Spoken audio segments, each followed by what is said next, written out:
Previously on Sisterwives. The whole time he was trying to fix the issue, I was secretly hoping the RV would just fall on top of him because he was under it. He's like, hand me the rod. If something gets knocked over and just thunk, that's the end. It wasn't the knife and the kidneys that got him, it was the RV all along. Oh gosh. That would be funny. A little later. Janelle, this fifth wheel is 11. It's supposed to self-level, and it has never done that. Now you're making me break my back for you instead of doing my routine workouts at Robin's house. How dare you make me come down here to Coyote Pass and do my husbandly duty of supporting you. F*** you, Janelle. You know what I'm going to bring back? The patriarchy, motherfucker. I am the leader from now on. All these independent women make my testicles shrink. That's what they said on the manosphere.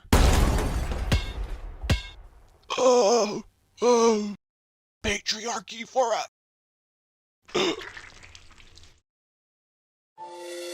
I'm gonna meet some dude online and fall in love and want to leave my family. The first 20 years, I don't know, are not gonna be really great. If you want a successful family, you don't have favorites. I am not married to 3 other women. No, I'm just a narcissist. I have tended to be detached and self-absorbed. I'm not a good husband. Alright, so what did you think of my animation? It was great. I liked the part where his legs twitched and then the blood puddle came out. That was my favorite part. Kind of gory. That's how I like it with my Cody Brown. Gory as possible. Okay. Sisterwives Season 17, Episode 12, Life After Polygamy. Let's just get right into it again. The episode begins where we left off. Christine is moving today. Moving again. Christine says she will be living in a rental in Utah, sight unseen. The only thing she knows is that it was vetted by McKelty and that it's brand new. It'll probably be fine. With all this new excitement, Christine reveals to us that on the day she's moving, she found out that the offer on her Flagstaff house fell through. That sucks. It is back on the market and potential buyers will tour the house today. Now she has to do the tedious task of making it look presentable to potential buyers. Her plan is to leave what she can't bring at the moment in the garage and retrieve them in a couple of weeks. Super mundane. How do these people have a TV show? We get the parents saying that the last episode when they had her send off, it felt awkward and horrible. Robin lies to us that Christine doesn't want a relationship with her kids. Who would? Christine says she knows that after 27 years of marriage, she is leaving a lot of broken hearts behind. She tells us Truly is stressed because of moving, but knows that she is giving her a better life even if she doesn't know it yet. Robin says that it's hard to be optimistic when a bomb blew up all over your hopes and that the collateral damage will last for generations. What were Robin's hopes? She just hoped that like Christine would just sit there like mold for the rest of her life? In a loveless marriage? Like, that was the hope? I think her hope was that she wanted to keep getting a TLC paycheck. And if Christine leaves and takes Janelle with her, and Mary isn't even married to Cody, then there's no Sisterwives show anymore. Well, that's not a hope. That's a financial investment type of situation. So if it falls through, guess what, Robin? You don't deserve any more money. I do want a spin-off of Janelle and Christine, but then I'm worried that there's no villain that I can hate. I mean, best possible scenario is they need to stop having a show. And then you won't be doing these anymore. No, you'll start from episode 1. I don't know if I'll ever do recap that far back. I might just move on to Married at First Sight. Oh God, that's worse. Okay, all right. We cut to Janelle bringing the last of the helpers Starbucks coffees. They toast to new beginnings. Janelle is confident that she and Christine will continue being great friends for years to come. Christine says, I couldn't ask for a better friend who is helping me look forward to my adventure. Then we see Janelle crying, and I've never seen her so emotional before. You mean any emotional at all? Yes, any emotion. She says that her whole world will look different because it's a new chapter. We see Christine being asked by a producer how she's feeling as she shows off her Plexus pink drink. probably just fine, and also really happy to have this enormous advertising opportunity. Cody tells us what he thinks. That he never stops telling us what he thinks. That he never shuts up. He's like a broken fire hydrant, just spewing his opinion off in every single direction. Like, that's all he does, is share his opinion and nothing else. It's like that's the only thing he does, is share his opinion. He's a provider of his opinion. So the opinion he provides is that he really wanted to be there and tell Christine that he really loved her, and ask her, why did you betray me after how hard I worked? She quote unquote betrayed you after how hard you worked because you didn't work hard at all. But he doesn't want to say that to her because that would look pathetic because she's already out the door. I mean, it would look pathetic because it would be pathetic because you're pathetic. As Christine starts driving, she states that all of her nervousness melted away, and that was what she was hoping for. We get flashbacks to her time in the family. Truly's birth, the Lehigh house, her first night moving into the Vegas house, the commitment ceremony. You say flashback, I say filler. Then back to the Penske truck driving her stuff to Utah. Aspen is... Penske needs to get like a licenseship deal. Like, they should get Penske. You know how U-Hauls, they'll have like a painting on the side of it? Penske trucks, they should have pictures of the Brown family on each one of them. Like, oh man, you got a Janelle truck? I wanted you to get a Cody truck. Can you go back and get a Cody? Because they move so much. Yes. So they should be the face of moving. Aspen is the first to greet her and to give her her keys. They tour the empty rental. Christine's older daughters acknowledge that the dynamics will be totally different now. Christine tells us she is so happy to call her new space her own room and is anxious to start buying new furniture for it. She is excited for it to be her own room, and she adds, for a while. She's going to get some posters. She's going to get a black light, glow-in-the-dark stickers. This whole place is going to be like college freshman up the ass. Wait, I thought you were going to say she was going to get a new boyfriend. For a while, now Christine has to tangle with the beast that is middle-aged dating scene. Mm-hmm. She's got a lot of... She'll be fine. She'll find someone great. You know. Maybe we can watch. Requests for... We cut to Janelle and Savannah. Janelle says that she still has to carry water to her RV from a water source, which is Christine's old house's bath tap. Come on. This sucks. Such a bad situation. Okay. Cody says that he just happened to drive by and realized what she was doing. After he was sitting in the car waiting. He was probably just sitting there staring at Christine's house, thinking about how much he hates her. And then saw, he's like, who's that girl going there behind? Oh, that's what's her name? She's getting some water from the back. Or maybe she thought, oh look, somebody's stealing water. Oh, maybe I can use this as an opportunity to shoot someone. Oh wait, it's one of my kids.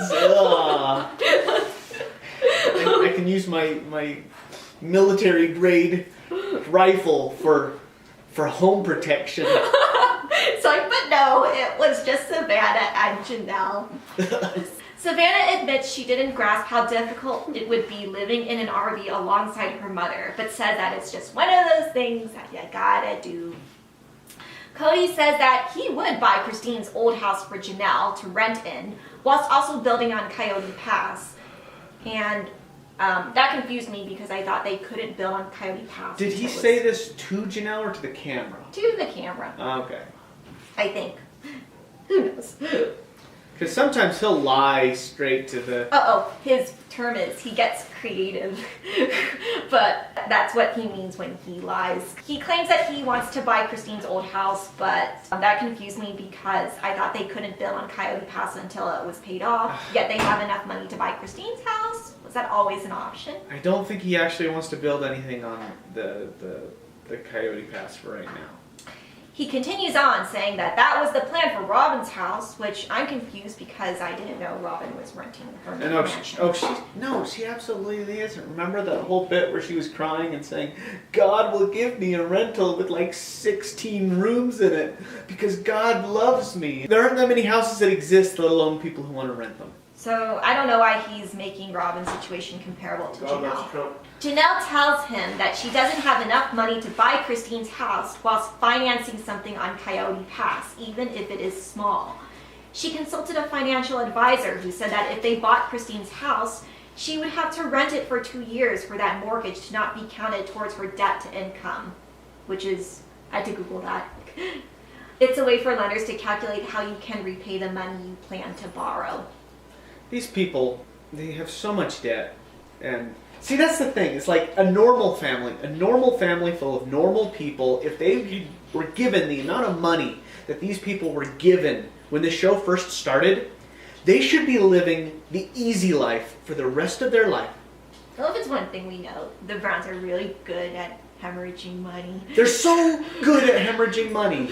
Like, seriously, these people are so bad with money. They spend millions like they're billionaires. And so this is what happens when you take people who are like white trash, rednecks from the middle of Wyoming who have had more bankruptcies than they have toes on each foot, and you give them all these millions. You think, oh, well, their lives could be so comfortable from now on. It's like, no. It's like giving a donkey a spinning wheel. You know, it's like damned if you know how he got it, but he sure as hell doesn't know how to use it. We know what you meant by donkey.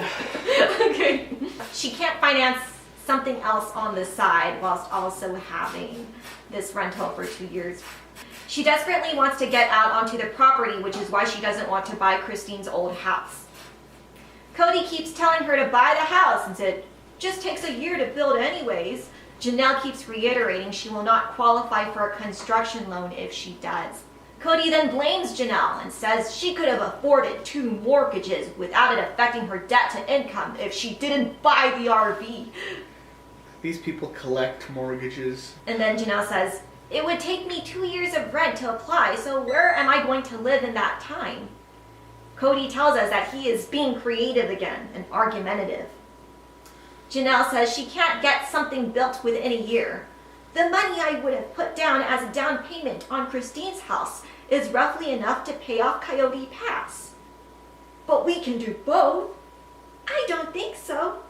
Janelle tells us that because she oversees the taxes of the family, she knows how the family pot is dispersed. There was money outside of debt and other expenses that were spent on other things. Robin. If we were prioritizing like we did when we bought Robin's house, we could have paid off the land by now. We get Robin's take on the situation. Nobody wants your take, because that's all you do is take. And it happens to parrot Cody's opinion to a T. Oh, God. She says that everyone contributed to taking care of the kids. Except Robin. Paying Christine's down payment. Except Robin. But there is no money in their budget to pay off Coyote Pass yet. Except for Robin. It's funny, she's more of an exception than anything else. She's exceptional.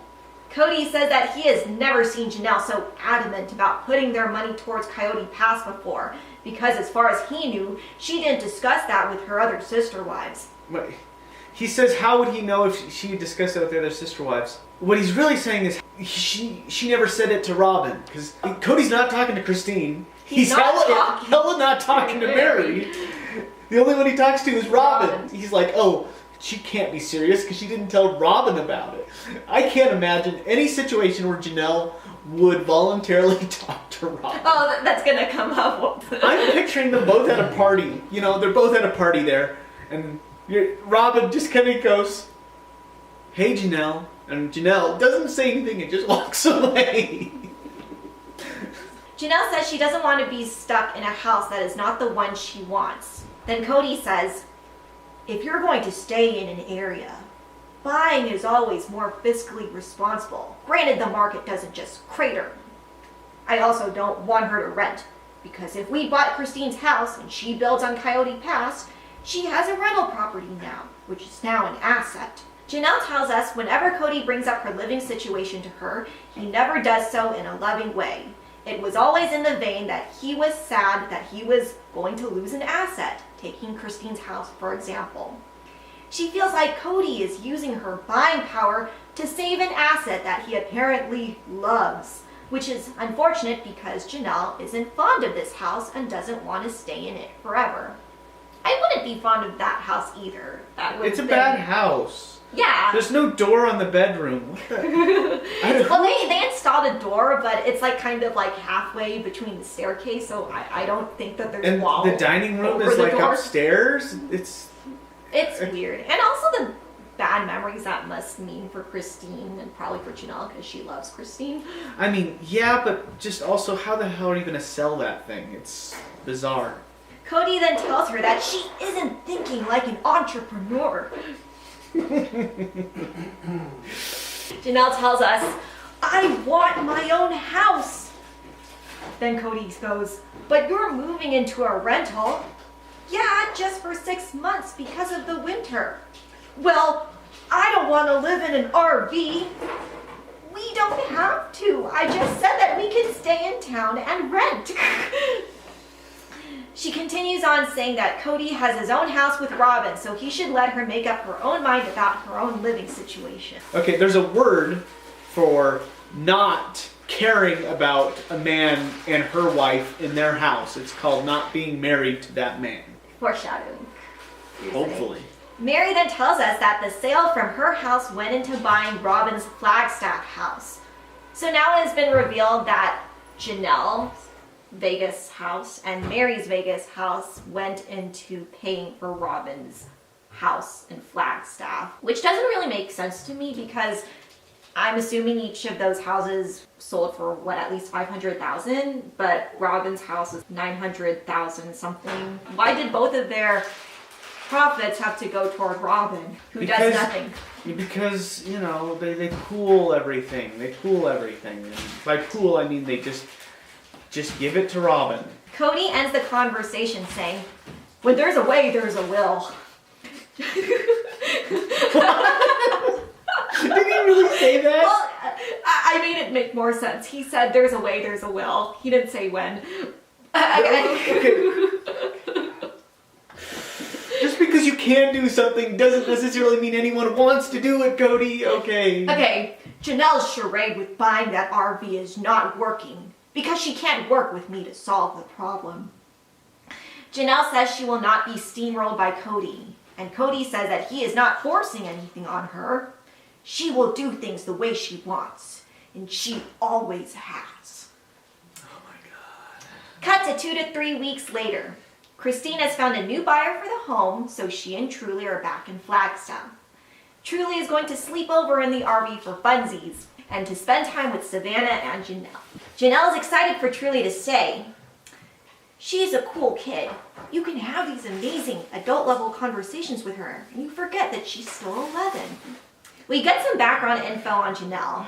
She loves stargazing and astronomy, which I think she picked up that interest because Garrison has a hobby for night sky photography. I mean, it could be the other way around too. I mean, she's always loved to be in the middle of nowhere inside of a tent.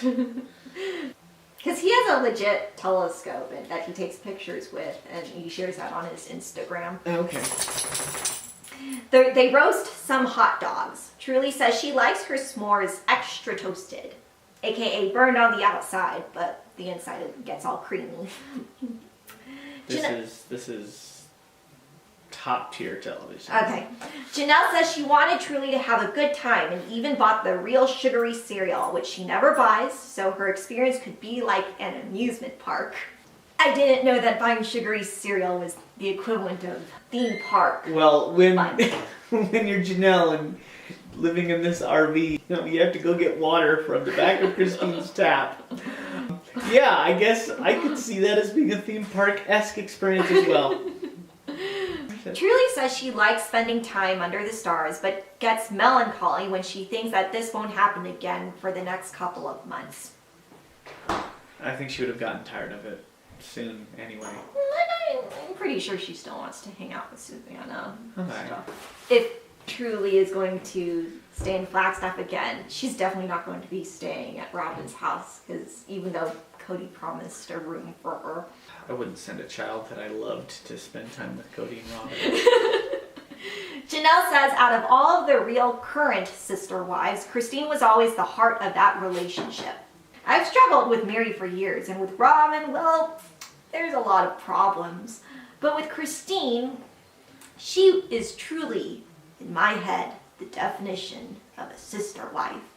You're a support network who've had shared experiences together for each other. So yeah, we're still sister wives. I like how she said Robin was a problem.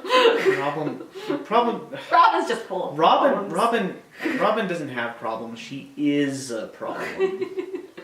No, because remember, I don't think you remember. There was this last season when Robin went by Janelle's house. I just sat there.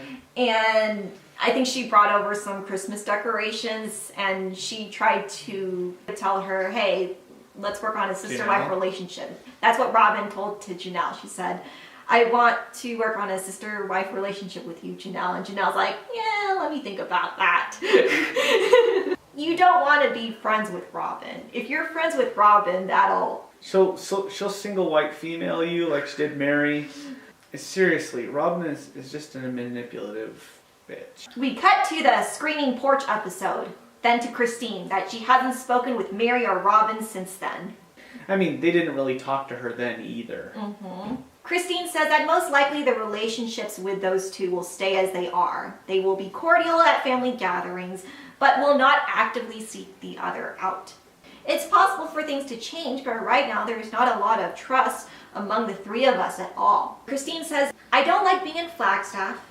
Anywhere but here I can be courageous and fearless. I can be anything I want. But when I'm here, I'm a wife in a loveless marriage again. Yeah, I mean, seriously, it's like earlier when she said that her nervousness melted away. She's got like a sonar, just picking up a big old angry, like curly-haired bleep. And then it just kind of falls off, and then life gets better the further you get away from the curly. From him. Yes. Robin noodly haired. Just jackass. Okay. Cody says that he hates how Janelle sweeps the problems in their relationship under the rug. Then he does this as a hand motion. Carpet. So what he's actually saying is that he doesn't like the way that she doesn't apologize for all the things that she does to disrespect him. But trust me, she's not sweeping away the stuff that he does. So it doesn't make much sense what he's saying. Well, I was thinking because he's accusing her of sweeping things under the rug when that's what he's done with Christine for the entirety of their marriage. He puts things off until it's so bad they have to go back to counseling. Okay, I don't validate their marriages, so I don't think. No, he's married to the one that he's married to. The other ones are just hangers-on. Cody arrives at Coyote Pass to meet Janelle. He is currently on a mission to take the leftover logs from Robin's yard to do none other than peeling them. The only thing he does besides spouting his opinion is peeling logs. Janelle is ecstatic to show him construction plans of what she hopes will be her home on the property. Oh God, I'm getting flashbacks to Christine wanting to move back to Utah. It'll only be 1,200 square feet because it's a casita, but hopes the gabled roofs, which are pointy roofs, I know what a gabled roof is, will give it more spacious interiors. It's essentially a 3-bay garage with a house built on top because I guess it was less expensive to build it that way. It never is ever build it. It's never ever cheaper to build up than when you can build out. It's not cheaper to build up. I mean, it's never cheaper to build up when you can build out unless the surrounding land area costs a lot of money. Yeah, and also they also want to maximize their assets, their rental properties. Oh my goodness! Seriously, these guys act like they're Monopoly fun? No, I was gonna say they act like they're venture capitalists, but they're just idiots. Cody is hesitant to be on board because he still wants the property lines drawn so that there's a 5th lot on the location, which can't be done until Coyote Pass is paid off. Wait, that's what they're waiting for? They're waiting for the property line. Yes. That's why they can't build anything. Yes. So he's just been full of shit this whole time. Yes, that's why he said that he's being creative. Oh my god. Janelle says she wonders why Cody still needs a 5th lot if there's only 4 of them now, when there's only 4 of them left. God, got him. He claims that the extra division will increase the property by 20%. Lots should be divided, not multiplied. I couldn't say that with a straight face. Did he really say that? No, I didn't. Okay. This guy is so... Oh, he's just insane. He really believes his own bullshit. He really, really believes that he can be some sort of uppity real estate tycoon, some sort of financial mogul or whatever. This guy is so delusional. Janelle says that she's fine with Cody playing Monopoly Man and getting all these assets built as long as she can make her peace and get her casita on the lot as well. Cody says that initially the family functioned where all the children could call every parent their own. As they became adults, they were only referred to as his and so-and-so's kids and not collectively ours. That's your fault. Yeah, entirely, Cody. Cody is the one who's saying, it's Janelle's kids, it's Christine's kids. But when he says Robin's This kids, is it's my kid. these are my kids. That's entirely your fault, it's his... you motherfucker. Okay, it's his fault. Okay. God, see, that's the thing I hate about the show. The thing I hate about the show the most is that every single time somebody watches this show, somebody gives Cody Brown $1, and frankly, that's disgusting. He points out that Robin has no empty nest with all her adult children living at home. For Christine and Janelle, all but the youngest of the 6 children have left. And he doesn't even mention Leon. Janelle is content to spend holidays with the family that is left, which makes him feel alone, since he still has little children to attend to. And whose fault is that? Whose fault is that, Cody? Yeah, I mean, that's what happens when you marry another wife 16 years after the previous one. This guy is going to happen. This is the kind of guy who's like, oh, I want to have freedom and all the freedom, but I don't want any of the consequences of my actions. Cody says that Mary should be building next. We cut to her confessional of Mary saying, even though she was undecided 2 seasons ago, remember? Mm-hmm. To build in the trees or not to build in the trees? She's the worst. She is willing to move forward once the lots are redrawn. Yeah, see, you know what she's doing here? She's just kicking the ball down. She's just like, I'm not going to deal with it, so I'm going to deal with it then. I'm going to deal with it then. And she's like, oh, well, we're never going to draw those effing lots, so I'll deal with it when the lots are drawn. So, Mary is the worst. She can never make up her mind about absolutely anything, and it's one of her many, many irritating qualities. It's her worst trait is her indecisiveness, aside from her. The way that she directs her self-hatred towards other people. If she was any more decisive, she would have left by now. Yes, that's her thing. She doesn't decide, and she suffers the consequences. In the aftermath of the pandemic, Cody is left feeling pretty disrespected. Oh my god. He will not break his back to work for Janelle when she doesn't respect him. I mean, let's be fair. Did anyone ever really respect Cody? Like, ever? Even from the beginning? So when the show first started, they kept being contacted by people that are like, oh, I think we can get some money off these I was gonna say, hillbillies. That has obviously gone way down as the show's become less profitable, as the show's become less popular, as Cody's become more and more and more of this fringe, creepy man lives in the woods type of villainous person. And so he's like, nobody's probably contacting him about this kind of stuff anymore, so he feels disrespected. You never were respected. You were just a cash cow that everybody was sucking up to. People probably were like, oh, we want to start a gym with you. Or we want to get an investment for Sisterwives jewelry or something. That obviously everybody realize that these guys are toxic, and so they, when it comes to money, they're basically a big old money pit. You can toss the money in and maybe you'll get something out, but no. And so he thinks that he was respected and that changed with COVID, but no, nobody ever respected you, man. At the moment, Janelle needs all the support she can get for her casita, and I won't give that to her. Men don't feel love from women who don't respect them. I feel like Janelle struggles to respect me. If you don't respect me, don't bother with the love. It just doesn't work in my world. Men who behave like you don't get respect from anyone, Cody.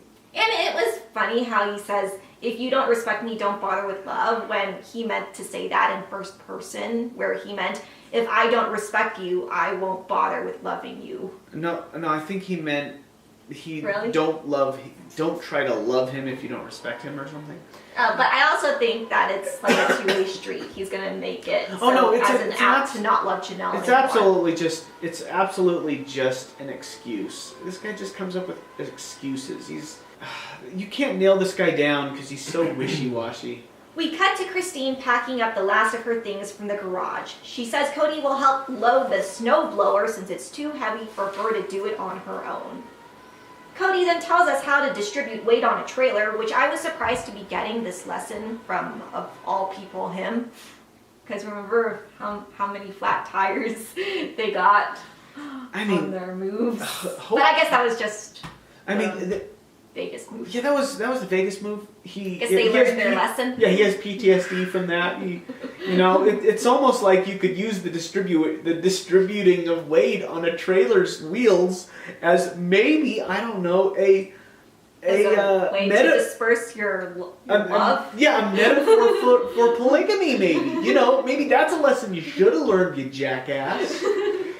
So, if you'd done that, you wouldn't have had to load this effing truck. But he just puts all of the weight and blame on Christine. Yes, it's opposite of Robin. Okay. Then Christine tells him, I only need your help loading the snowblower, not the boxes. To which Cody says that to load it in his weight distribution friendly way, he would have to help her with the other stuff as well, which is frustrating her. Okay, also back with the tires analogy thing. It's easy to be a well-behaved, loving person when you have no responsibility and no pressure put on you. So it's easy for Robin to behave the way she does because she's not required to do anything. It's a boring argument on Christine.